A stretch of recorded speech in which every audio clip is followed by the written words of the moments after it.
Well, the tractor is back at it again with its electrical problems, and it's been doing the dreaded one-click thing, which is when you turn the key to start it and it does this. Hear how there's only one click in there? Well, if you test it and all your safety switches are good and you can still start it when you bypass the starter solenoid, that means that your solenoid is bad. I have a new one right here because it's Stratton 3-terminal solenoid, because that's what this uses. It doesn't use a 4-terminal one, and I'm going to replace it today. This is a 1993 MTD riding mower. This procedure is going to be pretty much how it is for all the MTD tractors from probably the mid to late 80s to, I would think, at least the early 2000s. So the solenoid on these tractors is going to be under this plate right here. And to take that off, you want to remove these knobs from the forward, neutral, reverse lever and the speed selector lever. And then you want to take off these two screws that hold the plate on.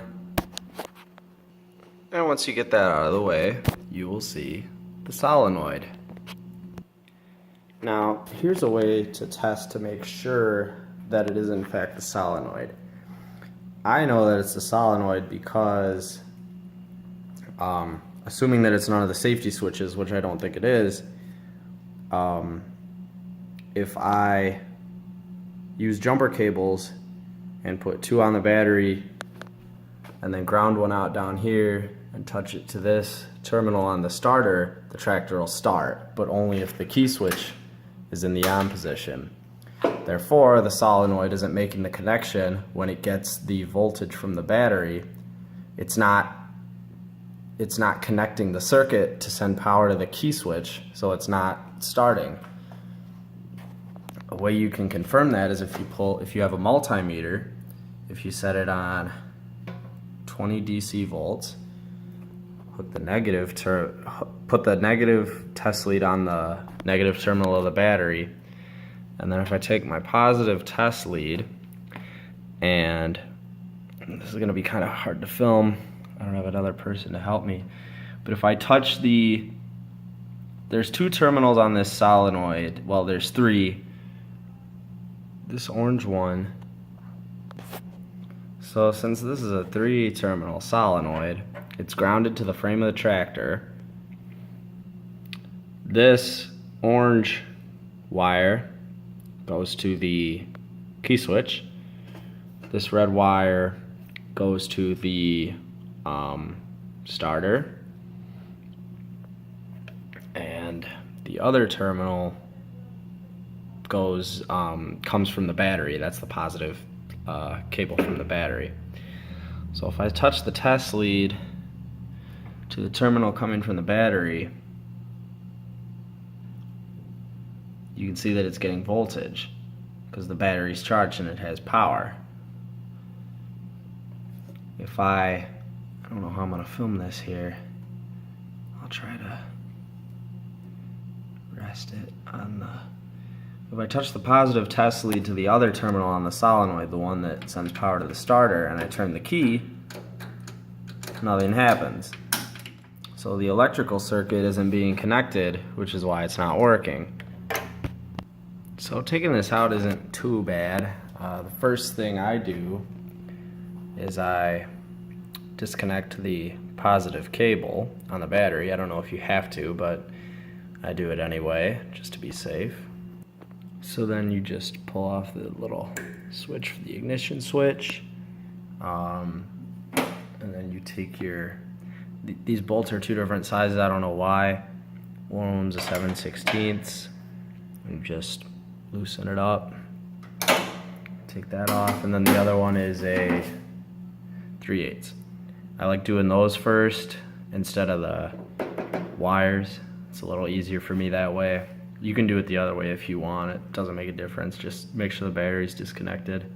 Alright, so the old solenoid's out. A little more complex than I remember, but that's okay. Here's the new one. And it's got instructions. There's like different layers of the nuts and washers here, and that depends on your terminal size, whether it be 5/16 inches or 1/4 inch. If you have a bigger terminal, then the bolt goes through the terminal. If not, then it rests sort of on top of the stud. Sorry, lost my train of thought.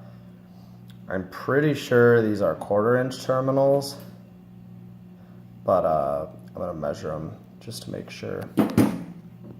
Alright, yeah, they're definitely 1/4 inch. So that means that you take the top nut and the 2 washers off, and then you attach the terminal that way. Or no, I'm sorry. You just take the nut off and then attach the terminal. And that's how that works.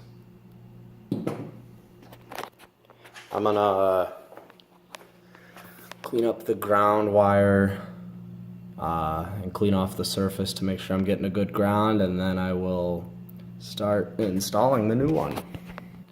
Alright, so all that stuff I said about it being easy, not so in this case. Holy cow. Yeah, I forgot to put the ground on, and then I didn't realize that this bolt over here has a nut on the back of it. So I had to take the battery out because the nut is right back here. So you got to stick a wrench on there.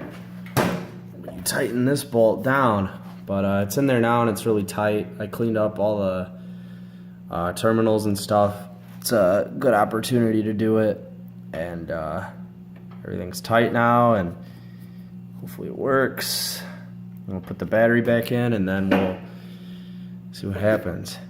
But yeah, just make sure all your terminals are tight and clean and it's got a good ground. Make sure the solenoid's on there nice and tight, which it is. So we'll put the battery back in and see what happens.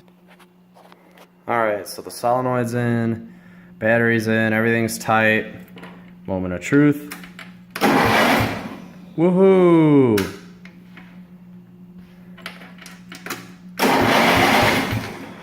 And it cranks nice with that new battery in there.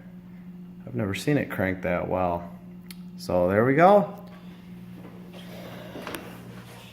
Now all I have to do is put the plate back on with the 2 screws, put the knobs back on, and you're good to go.